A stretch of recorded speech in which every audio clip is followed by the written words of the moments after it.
Weijia Jiang at the White House. A church service at the National Cathedral marks the final event of inauguration. But unlike most sermons, this one was directed at President Trump.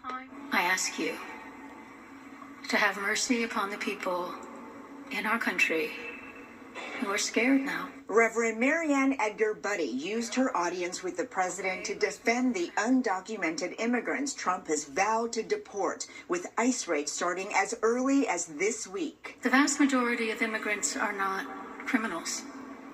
They pay taxes and are good neighbors.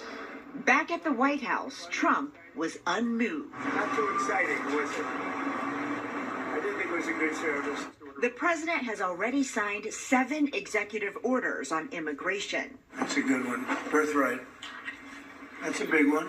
Including one that refuses to recognize children born in the U.S. as American citizens if their parents are unauthorized immigrants. We're the only country in the world that does this with birthright. At least 22 states and the District of Columbia have sued to block the measure, arguing birthright citizenship is enshrined in the Constitution under the 14th Amendment. The executive order renders many children born on American soil without citizenship, creating for the first time a class of American-born children whose health and well-being are threatened by their own government.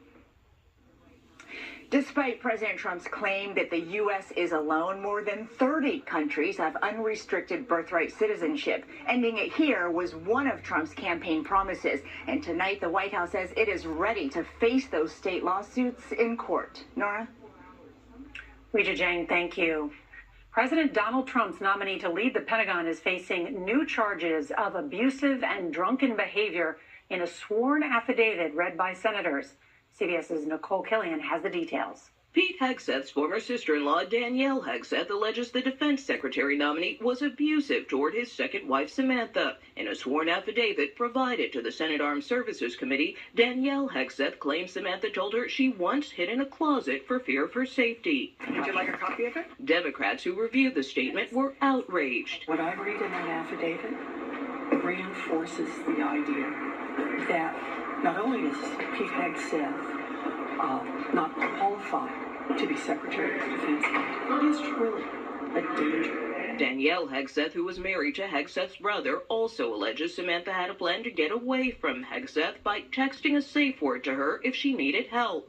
During his confirmation hearing, Hegseth denied any allegations of violence toward his former wives. Did you ever engage in any acts of physical violence against any of your wives?